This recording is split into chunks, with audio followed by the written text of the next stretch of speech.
నడిచినా కూర్చున్నా మోకాళ్ళ నొప్పులు వస్తున్నాయా? ప్రాణ పెయిన్ క్లినిక్ లో అధునాతన చికిత్సతో మోకాళ్ళ నొప్పులు తగ్గించుకోండి.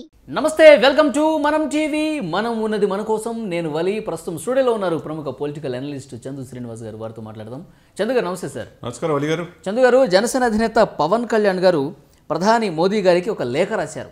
ఆంధ్రప్రదేశ్ ప్రభుత్వం వైఫల్యాలకు సంబంధించి, చేసినటువంటి అవినీతికి సంబంధించి ఆయన ఏమన్నారంటే, ఈ లేఖలో ఏం ప్రస్తావించారో ప్రముఖంగా మీకు వినిపిస్తాను చదివి. ఆంధ్రప్రదేశ్లో వైసీపీ ప్రభుత్వ హయాంలో గృహ నిర్మాణాల్లో జరిగిన అత్యంత భారీ అవినీతిపై దృష్టి సారించి వెంటనే సిబిఐతో విచారణ జరిపించాలని గౌరవ ప్రధానమంత్రి శ్రీ నరేంద్ర మోదీ గారిని కోరుతూ పవన్ కళ్యాణ్ గారు లేఖ రాశారు. లేఖలోని ప్రధాన అంశాలు సార్, పేదలకు సొంతిల్లు పేరుతో కేవలం స్థలాలను సేకరించడం కోసం వైసీపీ ప్రభుత్వం 35,141 కోట్ల నిధులను వెచ్చించింది. ఇందుకు సంబంధించి ఖర్చు చేసిన నిధుల్లో గోల్మాల్ జరిగింది. భారీగా నిధులు పక్కదారి పెట్టాయి. ఈ లేఖ సారాంశం మొత్తం కూడా నిధులను పక్కదారి పట్టించింది, గోల్మాల్ చేసింది. భారీగా వేల కోట్ల నిధులను అనేది తమ సొంత ఖాతాల్లోకి మళ్లించేసుకున్నారు. ఇది ప్రధానమైన ఆరోపణ. సిబిఐతో విచారణ జరిపించాలని కోరుతున్నారు పవన్ కళ్యాణ్ గారు. ఏమంటారు మీరు? డెఫినెట్గా అంటే ఎవరైనా తప్పు చేస్తే విచారించాలి. దీని మీద కమిటీ వేయాలి, సిబిఐకి వేయాలా, సిఐడికి వేయాలని అధికారం, అది ప్రశ్నించే అధికారం ప్రధాన ప్రతిపక్షాలకు ఉంటుంది.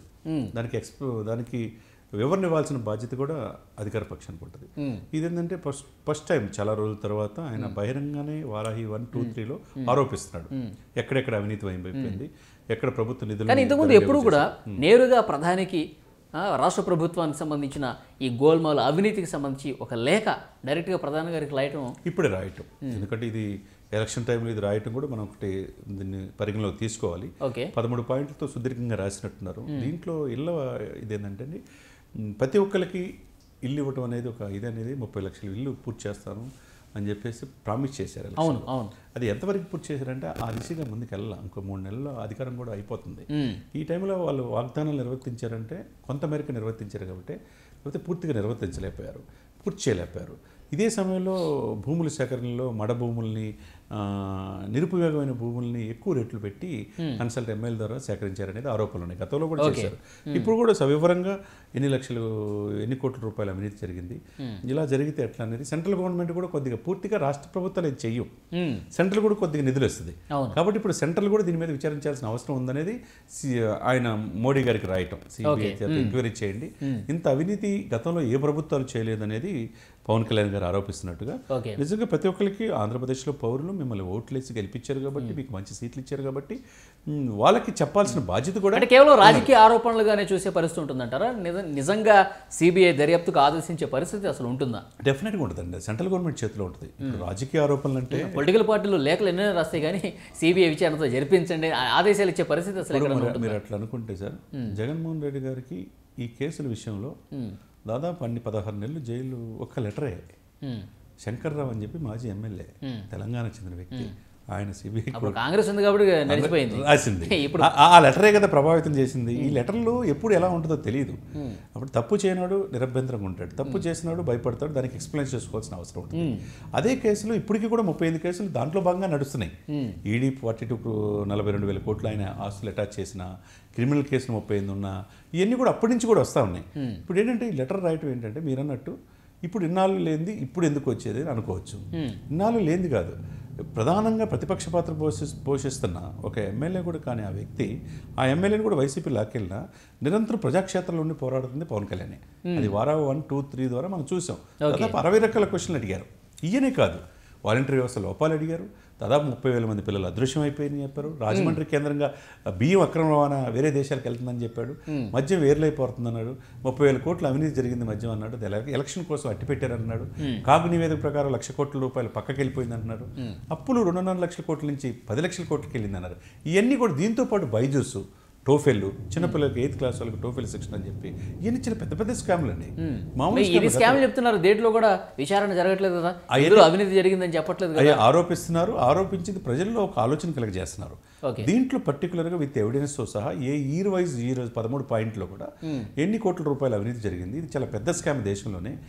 పేద ప్రజలకి సరే ఇల్లు, వాడికి ప్రతి ఒక్కరు పేదవాడు కోరుకునేదంటే పట్టెడు అన్నం, భోజనం, 4 ఏళ్ళ లోపల పోవాలా, ఉండటానికి ఇల్లు కావాలి సార్.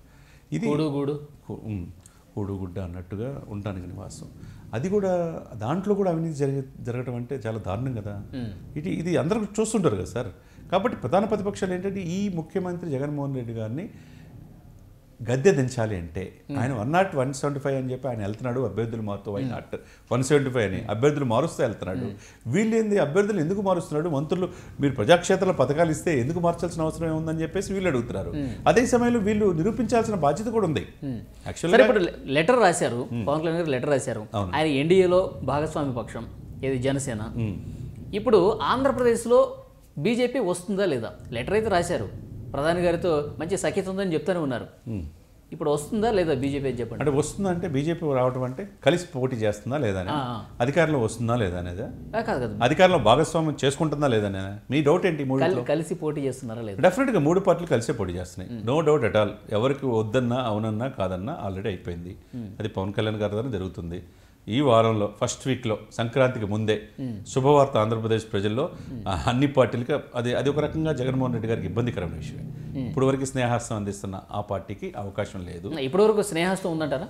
డెఫినెట్గా ఉండకపోతే మరి 4.5 సంవత్సరాలు ఎప్పుడు కావాలంటే అపాయింట్మెంట్ జగన్మోహన్ రెడ్డి గారికి ఎందుకు ఇస్తున్నారు? ఆయన ఎప్పుడు స్పెషల్ స్టేటస్ గురించి అడగట్లా, ఆంధ్రప్రదేశ్ కావాల్సిన కోరికలు అడగట్లా, స్నేహబంధమే రిలేషన్స్ ఇది చేసుకున్నాడు. ఎందుకంటే ఒక రకంగా ఆయన మీద ఉన్న కేసులు కావచ్చు, సెంట్రల్తో ఆహ్లాదకరమైన వాతావరణం ఉండాలని కావచ్చు, ఏదైనా కావచ్చు. ఆ పాయింట్ ఆఫ్ వ్యూ అంటే ఇక్కడ ఏంటంటే ప్రతిపక్షాలు ఆరోపిస్తుంటాయి. ఇప్పుడు ఏంటంటే టీడీపీ రేపు మళ్ళీ 3వ సారి కూడా మోడీ గారు వచ్చే అవకాశాలు స్పష్టంగా కనపడుతున్నాయి. ఇటీవల జరిగిన ఎలక్షన్స్ మధ్యప్రదేశ్, రాజస్థాన్, ఛత్తీస్గఢ్తో చూస్తే మరి ఆ సమయంలో ఎవరు అధికారం దూరంగా ఉంటారు? అందులో ముఖ్యంగా చంద్రబాబు నాయుడు గారికి బాగా తెలుసు. అంతప్పుడు ఆయన ఒక మాట అన్నందుకు 6 సంవత్సరాలు పట్టింది ఆయన కలవటానికి మోడీ గారిని రాష్ట్రంలో అడుగు పెట్టకుండా చేస్తాడు. కానీ అంత తేలిగ్గా బీజేపీ వాళ్ళు నమ్మరు. కానీ ఆంధ్రప్రదేశ్లో ఓటు బ్యాంక్ ఉంది టీడీపీతో కలిసి వెళ్ళాలని చెప్పేసి పవన్ కళ్యాణ్ గారు ప్రయత్నం చేస్తున్నారు. ఆ రకంగా పెద్దలతో మాట్లాడడం జరిగింది. ఫస్ట్ వీక్లో కూడా ఈ పొత్తు ఎన్డీఏలో మిగతా కూటమిలో 26 పార్టీలు ఉన్నాయి, ఆల్రెడీ 27వ పార్టీగా టీడీపీని ఎన్డీఏలో జాయిన్ చేస్తున్నారు. తర్వాత పొత్తులు ఎన్ని ఎంపీ స్థానాలు, ఎమ్మెల్యే స్థానాలు అనేది ఈ 3 పార్టీలు కలిసి, ఇప్పుడు 2 పార్టీలు కలిసి ముందుకు పోతున్నాయి సార్. సమన్వయ సమావేశాలు చేసుకుంటున్నారు, బహిరంగ సభల మీద కలుస్తున్నారు, తర్వాత సీట్లకు సంబంధించి చర్చలు చేస్తున్నారు. మరి భారతీయ జనతా పార్టీ ఉంటే దాన్ని కూడా కలుపుకొని ఆ రకమైనటువంటి స్పష్టమైనటువంటి ఎందుకంటే నిన్న ఇవ్వాలి కదా. నిన్న పురంధేశ్వరి గారు మాట్లాడారు కదా, అధిష్టానం ఎక్కడ నిలబడితే అక్కడ నిలబడి వాళ్ళు పవన్ కళ్యాణ్ గారు జైలు దగ్గర ఎప్పుడైతే ప్రకటన చేశారో అప్పటి నుంచి కూడా ఇక్కడ రాష్ట్ర బీజేపీ నేతలు చెప్తానే ఉన్నారు. ఏమని? ఇది హైకమాండ్ చూస్తుంది. వాళ్ళ చేతిలో లేదు కదా సార్. ఇప్పుడు 3 అభ్యర్థులు, అంతమంది సోమవీర్రాజు, కన్నలక్ష్మి ఇద్దరు మారారు. సమర్థవంతంగా పార్టీ మావడే అని చెప్తున్నారు.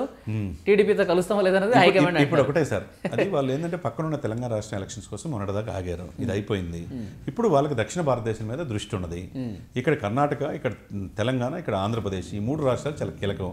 తమిళనాడు ఇప్పుడు కాకపోయినా నెక్స్ట్ ఆయన ద్వారా ఒక ఐపీఎస్ ఆఫీసరు, ఆయన ద్వారా రిటైర్డ్ ఐపీఎస్ ఆఫీసర్ ద్వారా, ఆయన ద్వారా అన్నామలై ద్వారా జరుగుతుంది.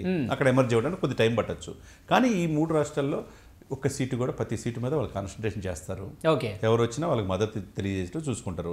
ఆ సమయంలో తెలంగాణ మీద దృష్టి పెడతారు. అదే సమయంలో ఆంధ్రప్రదేశ్ మీద కూడా దృష్టి పెట్టి టీడీపీ, జనసేన, బీజేపీ కలిసే ఎంపీ స్థానాలు కానీ, ఎమ్మెల్యే స్థానాలు కానీ పోటీ చేసే అవకాశం స్పష్టంగా ఉంది. దీంట్లో డౌట్ పడాల్సిన అవసరం లేదు. వీరు ఈ వార్త కొత్త సంవత్సరంలో ఫస్ట్ వీక్లోనే మీరు వింటారు. మొదటి వారంలో పిక్చర్ క్లియర్ అంటారు. డెఫినెట్గా పిక్చర్ క్లియర్ అయింది. క్షేత్రస్థాయిలో ఎవరెవరు పోటీ చేస్తున్నారు అనేది పక్కాగా ఉంటుంది. ఈ 3 పార్టీలు వెళ్తున్నాయి. చాలామందికి బీజేపీతో కలవద్దని చెప్పేవాళ్ళు ఉన్నారు, కానీ బీజేపీతోనే కలిసి వెళ్తారు. స్పష్టమైన సంకేతాలు కూడా వాళ్ళ రాష్ట్ర అధినాయకత్వానికి కూడా వచ్చింది. ఆ దిశగానే ఎవరికి ఆమె కూడా పురంధేశ్వరి గారు నేను చెప్తా కూడా ఆ సెంట్రల్ పెద్దలతో మాట్లాడతారు, త్వరలోనే పొత్తు పొడిచేద్ది అని చెప్పేసి జిఎల్ నరసింహారావు చెప్పాడు, పురంధేశ్వరి గారు చెప్పారు. కాబట్టి వాళ్ళకి క్లారిటీ ఉంది. వాళ్ళకి ఎంపీలు ఎవరు పోటీ చేస్తారో క్లారిటీ ఉంది, ఎమ్మెల్యే ఎన్ని స్థానాలు అడగాలో కూడా క్లారిటీ ఉంది. కాబట్టి అంత తేలిగ్గా బీజేపీ దక్షిణ భారతదేశంలో ఆంధ్ర, తెలంగాణ వదిలిపెట్టదు. చూద్దాం సార్, చూద్దాం. కొత్త సంవత్సరంలో మొదటి వారంలో అంటున్నారు కదా, డెఫినెట్గా అండి వెయిట్ చేద్దాం ఎలా ఉంటుందో. Thank you very much. Thank you అండి.